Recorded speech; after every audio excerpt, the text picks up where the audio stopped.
అల్లు శ్రీనివాస్ ప్రారంభోత్సవ కార్యక్రమానికి ఆహ్వానించి ఇంత మంచి కార్యక్రమాన్ని ఏర్పాటు చేసి దేశంలోనే హైదరాబాద్ నగరానికి సినిమా ఇండస్ట్రీకి ఒక గొప్ప గుర్తింపు తెచ్చే కార్యక్రమాన్ని ఏర్పాటు చేసి నాతో పాటు డాల్బీ సంస్థకు సంబంధించిన మాథూర్ గారు, యువ మిత్రులు అల్లు అర్జున్ ఈ కార్యక్రమాన్ని ఏర్పాటు చేసి అల్లు రామలింగయ్య గారి వారసత్వాన్ని కొనసాగించే విధంగా వారి జ్ఞాపకాలను ఎప్పుడూ తెలుగు ప్రజలకు, సినిమా అభిమానులకు గుర్తుండే విధంగా అల్లు అరవింద్ గారు ఇంత గొప్ప కార్యక్రమాన్ని చేపట్టడాన్ని మనస్ఫూర్తిగా వారిని, వారి కుటుంబ సభ్యుల్ని అభినందిస్తున్నాను. ప్రాథమికంగా నేను సినిమా అభిమాని.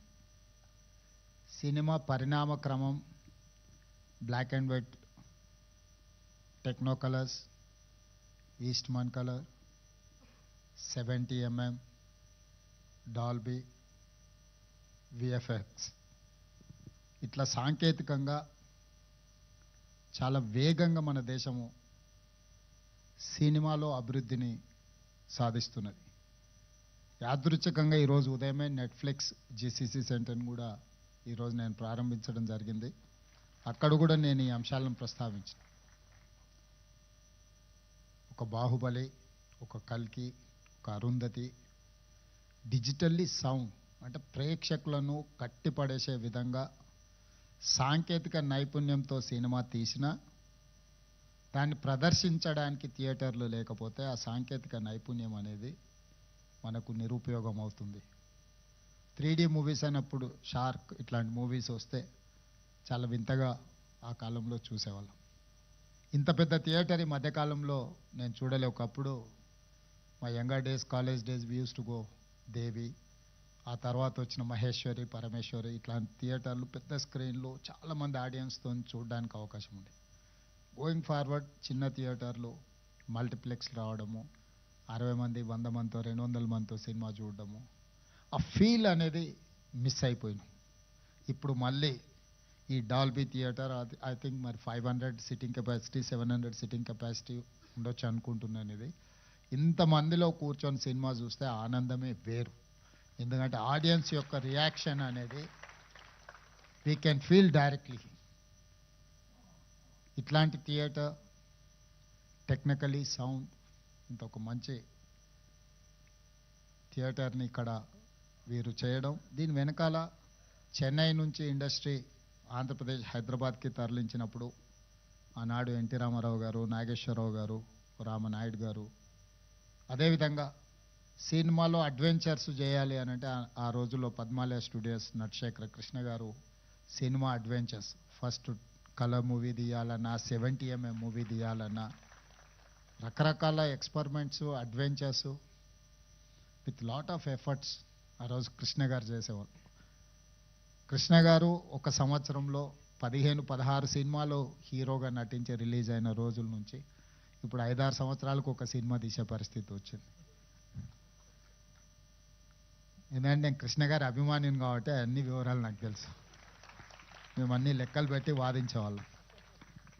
నేను వనపర్తిలో చదువుకునేటప్పుడు సినిమాలు అక్కడ రిలీజ్ అయ్యేటివి కాదు. అయితే హైదరాబాదు లేకపోతే కర్నూలు ఇట్లా కొన్ని ప్రాంతాల్లోనే సినిమాలు రిలీజ్ అయ్యాయి. మొదటి రోజు చూడాలంటే వనపర్తి నుంచి కర్నూలు 100 కిలోమీటర్స్ లారీలో ప్రయాణం చేసి సినిమా చూసి వచ్చేవాడిని నేను. అంటే అప్పుడు బస్సులు ఫ్రీక్వెంట్గా ఉండేది కాదు. సినిమా టైంకి వెళ్ళి మళ్ళీ సినిమా చూసి మళ్ళీ వెనక్కి రావాలి అంటే లారీలు, హైవేస్లో ఎక్కువ లారీలు పోతూ ఉంటాయి కాబట్టి లారీ ఎక్కిపోయి మేము ఫ్రెండ్స్ కాలేజీలో ఉన్నప్పుడు సినిమా చూసి మళ్ళీ సెకండ్ షో సినిమా చూసి వెనక్కి వచ్చేవాళ్ళం. సో సినిమా అనేది మధ్యతరగతి వాళ్ళ మీద అత్యంత ప్రభావితం చూపిస్తుంది. మన లైఫ్ని ఇన్స్పైర్ చేస్తుంది. మన లైఫ్లో కొన్ని డెసిషన్ తీసుకోవడానికి కూడా సినిమా ఇండస్ట్రీ, సినిమా కథనాలు, సినిమా ప్రభావితం చేస్తుంది. సినిమా అనేది ఒక కమర్షియల్ ఎలిమెంటే కాదు, సినిమా అనేది ఒక సోషల్ యాంగిల్లో అత్యంత ప్రభావితం చూపించగలిగిన ఇండస్ట్రీ. సినిమాను క్యాజువల్గా మనం తీసుకోవాల్సిన అవసరం లేదు. It is going to influence on our lifes. It is we have to recognise cinema as a industry. Telangana రాష్ట్ర ప్రభుత్వం ఐటీ, ఫార్మాతో పాటు సినిమా ఇండస్ట్రీని కూడా ఒక గొప్ప పరిశ్రమగా తెలంగాణ రాష్ట్రాన్ని అభివృద్ధి చేసే దాంట్లో దీన్ని ఒక భాగస్వామ్యం చేయాలనేది మా ఆలోచన. నేను చాలా సందర్భాలలో చెప్పిన, ఎట్లయితే హైదరాబాద్ నగరాన్ని బెంగళూరు, ఢిల్లీ, ముంబై, చెన్నై నగరాలతో మాకు పోటీ లేదు. మాకు role model China, South Korea, Japan, Singapore అని ఎట్లయితే చెప్తున్నానో, టోక్యో, సింగపూర్, న్యూయార్క్ నగరాలు మాకు పోటీ అని ఎట్లయితే చెప్తున్నానో, ఎవరైతే మాకు రోల్ మోడల్సో మేము వాళ్ళతోనే కాంపీట్ చేయదలుచుకున్నాం. తెలుగు సినిమా ఇండస్ట్రీ కూడా పక్కన కోలీవుడ్తోనో లేకపోతే శాండల్వుడ్తోనో లేకపోతే బాలీవుడ్తోనో కాదు, we have to compete with Hollywood. Hollywood movie చూడడం కాదు, హాలీవుడ్ మూవీ కూడా ఇక్కడ తీయాలి, ఇక్కడ ప్రదర్శించాలి. ఇక్కడ టెక్నాలజీ, అందుకే ఈరోజు నెట్ఫ్లిక్స్ ఓపెనింగ్ అప్పుడు కూడా ఐ టోల్డ్ దెమ్, మీకు ఏం కావాలన్నా మా గవర్నమెంట్ 100% సపోర్ట్ చేస్తుంది. నాలెడ్జ్ హబ్ క్రియేట్ చేసినప్పుడే ఇండస్ట్రీ అనేది ప్రమోట్ అవుతుంది.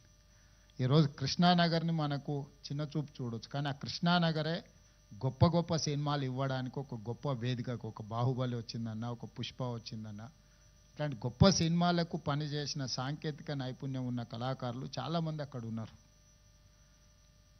ఈ ఇండస్ట్రీని తెలంగాణ రాష్ట్ర ప్రభుత్వం గుర్తించడమే కాకుండా ఈ ఇండస్ట్రీ పెరగడానికి అవసరమైన అన్ని సహకారాలు అందించడానికి ఈరోజు తెలంగాణ రాష్ట్ర ప్రభుత్వం సంసిద్ధంగా ఉంది.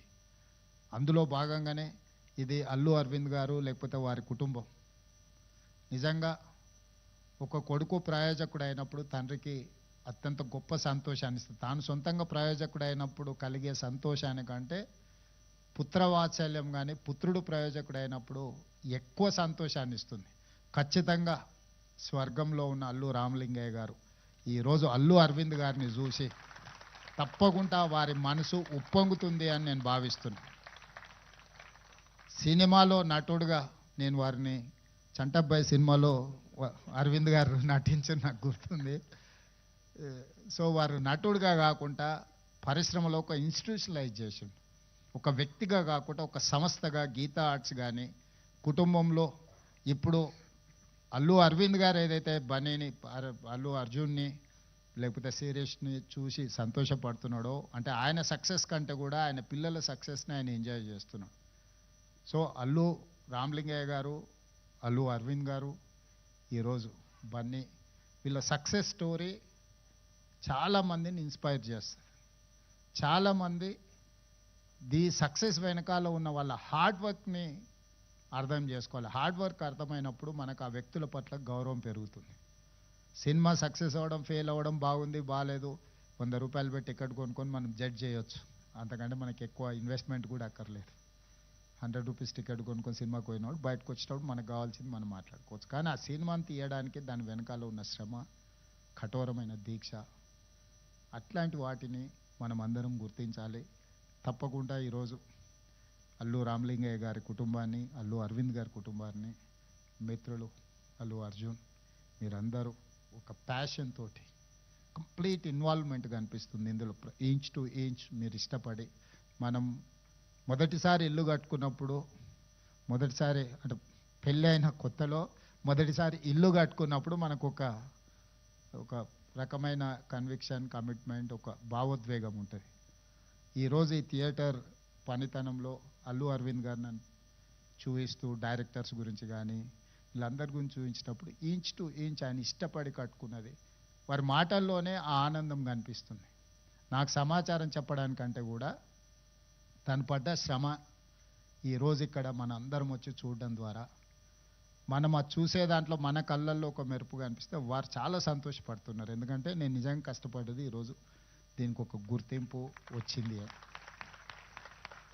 సో డెఫినెట్గా ఈ డాల్బీ థియేటర్ దేశంలోనే మన రాష్ట్రానికి, మన నగరానికి పేరు తెస్తుంది. ప్రభుత్వం వైపు నుంచి సంపూర్ణమైన సహకారాన్ని అందిస్తాం. భవిష్యత్తులో అల్లు అర్జున్ ఇంకా రాణించాలి. పాన్ ఇండియానే కాదు హాలీవుడ్లో కూడా రాణించాలి. అంటే అక్కడికి కూడా రీచ్ అవ్వాలి మన సౌండ్. మనం ఇప్పటి వరకు తెలుగులో సినిమా తీస్తే హిందీ సినిమాతో పోటీ పడమని చెప్పుకునే వాళ్ళు కలెక్షన్స్లో. నటించాల్సిన అవసరం లేదు, ఫైనాన్షియల్స్ వర్కౌట్ చేసిన టెక్నికల్గా మనం సౌండ్ వాటితో పోటీ పడి ఒక అవతార్ మూవీని టెక్నికలీ సౌండ్ అని వాళ్ళైతే జురాసిక్ పార్క్ని ఎట్లయితే అనుకుంటున్నారో ఆ సినిమాలతో పోటీ పడే విధంగా మన సినిమాలు తీయడం, మన సినిమా నటులు కూడా వాళ్ళతో పోటీ పడే విధంగా నటించగలిగినప్పుడు మనం హాలీవుడ్తో కాంపీట్ చేసినట్టే. మన లాంగ్వేజ్ బ్యారికేడ్స్ అనేది పోయింది. ఇప్పుడు లాంగ్వేజ్ అనేది పెద్ద ఇష్యూయే కాదు, ద టాలెంట్ ఈజ్ ఇష్యూ. ఆ టాలెంట్ ఆ స్థాయిలో మన వాళ్ళు రాణించాలని మరొక్కసారి అల్లు అరవింద్ గారిని మనస్ఫూర్తిగా అభినందిస్తూ మీ అందరి దగ్గర సెలవు తీసుకుంటున్నాను.